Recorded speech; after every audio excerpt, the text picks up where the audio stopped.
तो welcome guys in our channel. तो आज हम करने वाले हैं क्लास 8 सोशल साइंस का क्वेश्चन पेपर सॉल्व, जो कि सेशन एंडिंग एग्ज़ाम है 2026 का पेपर। और इसके मैक्सिमम मार्क्स जो हैं वो 60 हैं और टाइम है 2 आवर और 30 मिनट्स। तो अब हम लोग इसके क्वेश्चन सॉल्व करने जाएंगे। यहाँ से स्टार्ट होते हैं इसके मल्टीपल चॉइस क्वेश्चंस। तो फर्स्ट क्वेश्चन है वो उसका है, In 1659, Shivaji and Afzal Khan meeting was held at which fort.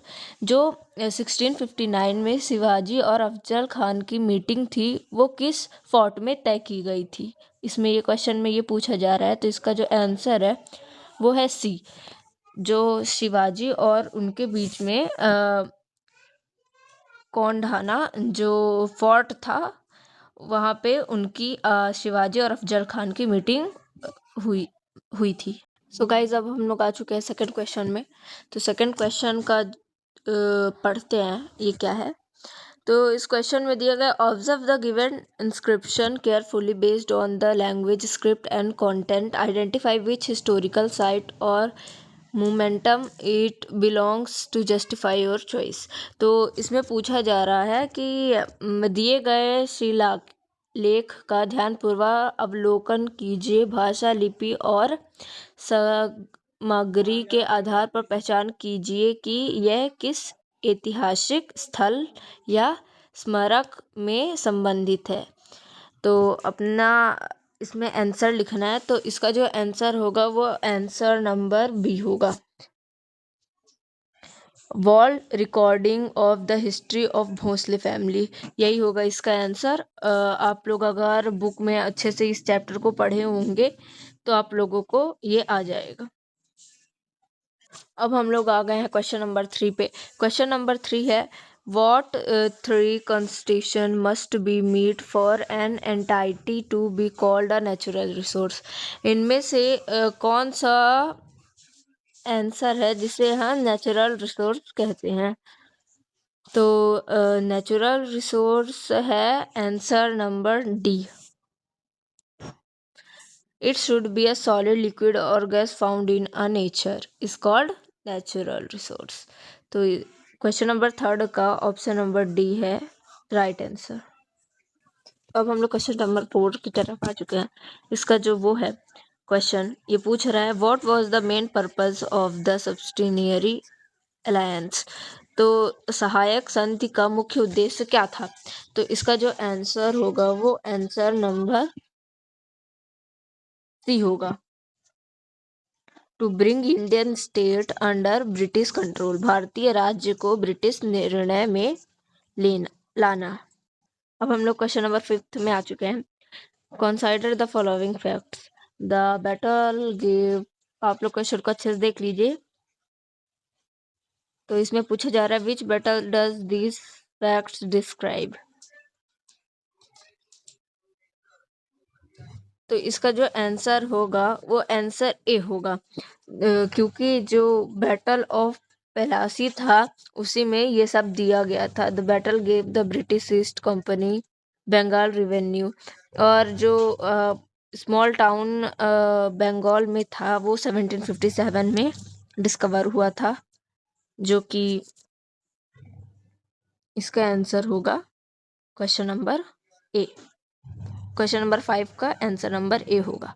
Question number 6, which ancient Indian botanical science focus on the study and care of plant and trees. तो इसका जो आंसर होगा लोकसहंग, अध्ययनम, वृक्षायुर्वेदा और वुड स्टील। तो इनमें से जो आंसर होगा वो होगा सी। वृक्ष आयुर्वेदा ही एक ऐसा स्टडी था जिसमें हम प्लांट की केयर और ट्रीज की केयर के बारे में पढ़ते थे।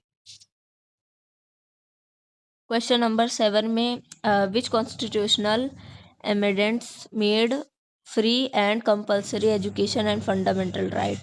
तो क्वेश्चन नंबर 7 का जो आंसर होगा वो होगा सी, इन 86।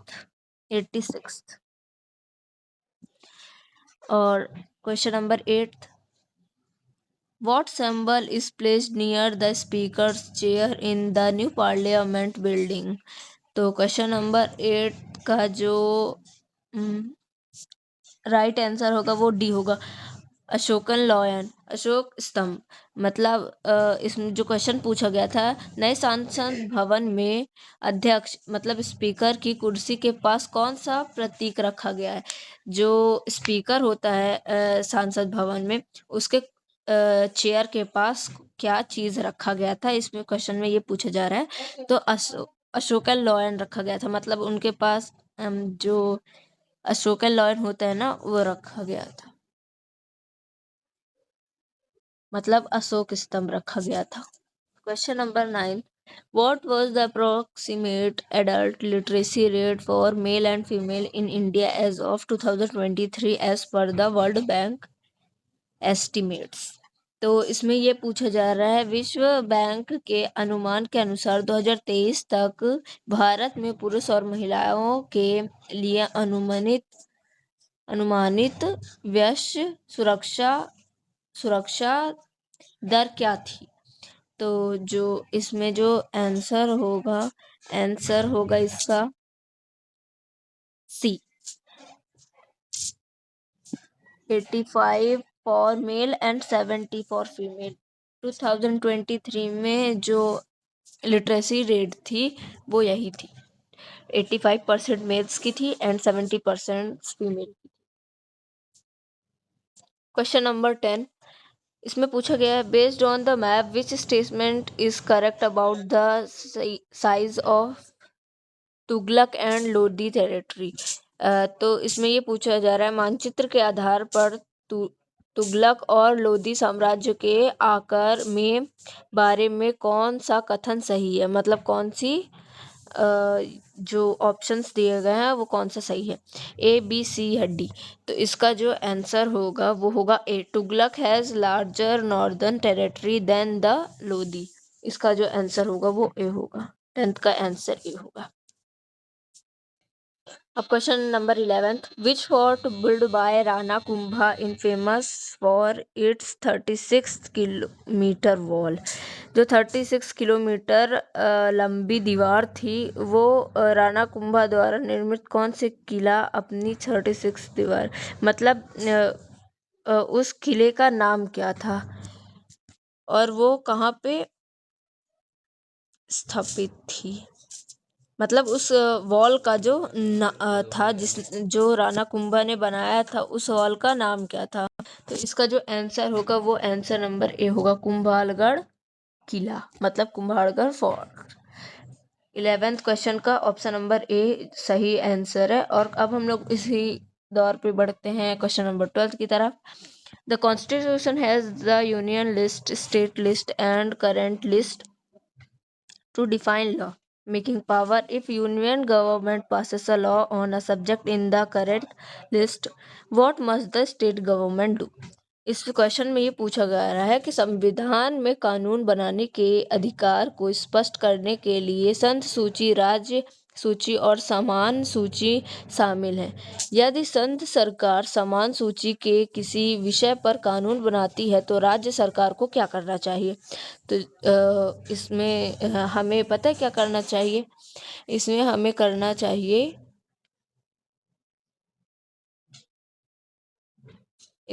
करना चाहिए, the state must follow the union list. तो इसका जो आंसर होगा वो आंसर नंबर बी होगा, राज्य को संघ के कानून का पालन करना होगा, मतलब सभी को जो राज्य हैं उन्हें कानून का पालन करना होगा। तो 12th का जो आंसर है वो ऑप्शन नंबर बी है। Question number 13, in became the chief election commissioner in 1990. I brought the reforms to ensure free and fair election. Who I am? इसमें ये पूछा जा रहा है, मैं 1990 में मुख्य चुनाव आयुक्त बना, मैंने स्वतंत्र और निष्पक्ष चुनाव सुनिश्चित करने के लिए सुधार किए, मैं कौन हूँ? इसमें ये पूछा जा रहा है कि हु आई एम, मतलब मैं कौन हूँ? तो ये है श्री TN शहनशाह। ऑप्शन नंबर डी, 13 का जो आंसर होगा वो ऑप्शन नंबर डी है। क्वेश्चन नंबर 14 में पूछा गया है, assertion एंड रीजन का ये क्वेश्चन है। तो assertion है the factor of production are interconnected, और रीजन है the proportion of these factor does not affect the equally the quality of the product. तो इसका जो आंसर होगा वो सी होगा, A is true but R is false. 14 का जो आंसर होगा ऑप्शन नंबर सी। अब एमसीक्यू के लास्ट क्वेश्चन 15, इसका ये भी असर्शन एंड रीजन का क्वेश्चन है। तो इसका असर्शन है the judiciary ensure that the law made by parliament do not violate the ideas and constitutional spiritual of the country। और रीज़न है the judiciary suspends parliament as a law making body in Indian. तो इसका भी answer होगा option number C, A is true but R is false. तो इसी दौर से अब हमारा क्वेश्चन मतलब एमसीक्यूज ख़त्म हो रहे हैं। और अब हम बढ़ेंगे very short answer type question. मैं अब आपको ये दिखा देती हूँ, मेरे पास अभी फ़िलहाल टाइम नहीं है, इसलिए आप इसे देख के और इसे याद कर लीजिए। इससे बहुत ज़्यादा संभावना है कि बहुत सारे क्वेश्चन आए। लॉन्ग आंसर टाइप क्वेश्चन आ गया है, देख लीजिए। मैं आपको दिखा देती हूँ, मैं इसे करवा भी देती बट अभी मेरे पास फ़िलहाल टाइम नहीं है। और ये मैप के क्वेश्चंस हैं 4 नंबर के, और ये मैप। So thank you. अगर आपको हमारी वीडियो पसंद आए तो लाइक एंड सब्सक्राइब करना तो बिल्कुल ही ना भूलें। Thank you.